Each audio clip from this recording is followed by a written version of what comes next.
இன்னைக்கு தமிழ்நாடு கோரிக்கையை இங்க இருக்கிற தலித்துகளோ தமிழர்களோ யாராவது கேட்டாங்களா? இல்ல தனிநாடு கோரிக்கை வேணும்னு விரும்பினாங்களா? அப்படி ஒரு கருத்து இங்க வலுவடைஞ்சிருக்கா? எப்படி எதுவுமே கிடையாதே. சீமான் பேசுறாரு அப்படிங்கிறதுக்காக நாங்களும் முன்னாடி பேசணும்னு அண்ணன் திருமாவளவன் அவர்கள் இன்னைக்கு மாநாடு போடுறதுக்கு ஆயத்தமாகிறாரு. என்ன பொறுத்த வரைக்கும் இந்த அரசியல் நிலைப்பாடு முற்றிலும் தலித்துகளுக்கு எதிரானதுதான். இப்படி சொன்ன உடனேயே எங்க அண்ணனுக்கு எதிரா நீ எல்லாம் பேசலாமா, நீ எல்லாம் புத்தி சொல்ல வந்துட்டியான்னு கேட்க கூடாது. ஒரு கருத்தை யார் சொன்னாலும் அது நம்முடைய மக்களினுடைய நலன்ல இருந்துதான் நாம பார்க்கணும்னு நமக்கான தலைவர் பாபா சாஹிப் அம்பேத்கர் அவர்கள் சொல்லி இருக்கிறார். அப்படிதான் களமாடி இருக்கிறார். நான் அப்படிதான் பார்ப்பேன். அதனால இந்த தமிழ் தேசிய கோரிக்கைங்கிறது பாபா சாஹிப் அம்பேத்கருடைய கருத்தை உடைக்கிற செயல். தலித்துகளுக்கு இந்த அரசியல் தேவையே இல்லை. இந்திய தேசியம்னாலும் தமிழ் தேசியம்னாலும் தனி நாடா இருந்தாலும் எதுவா இருந்தாலும் இங்க என்ன இருக்கு? ஜாதி தானே இருக்க போகுது.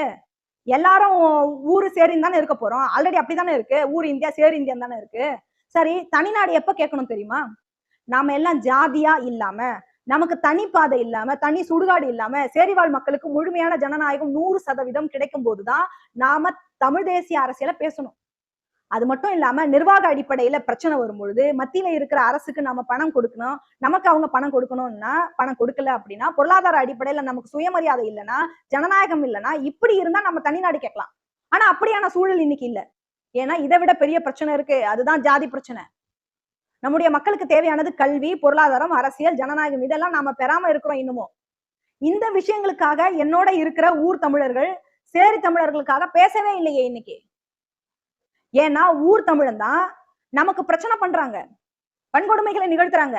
நிலைமை இப்படி இருக்கும்பொழுது இந்த முரண்பாடுகளை எல்லாம் தீர்க்காம இருக்கிறோம் நாம. நமக்கு நிலம் இல்ல, பொருளாதார வலிமை இல்ல, இடஒதுக்கீடு முழுமையா நிறைவேற்றப்படல. எனக்கு இவ்வளவு பிரச்சனை இருக்கும்போது உள்ளூர் பிரச்சனையே 1000 இருக்கும்போது இந்த பிரச்சனை நம்ம பேச முடியாது. இந்த பிரச்சனையெல்லாம் சரி செய்துட்டு ஒருவேளை மக்கள் விருப்பப்பட்டா தமிழ் தேசிய அரசியல காலம் தீர்மானிக்கட்டும். அதை நாம தீர்மானிக்க தேவையில்லை. ஆனா இன்னைக்கு இதை பேசுறதுனாலே தலித் அரசியல், தலித் விடுதலை, தலித் சிந்தனை பின்னோக்கி போகுதுன்னு நான் நினைக்கிறேன்.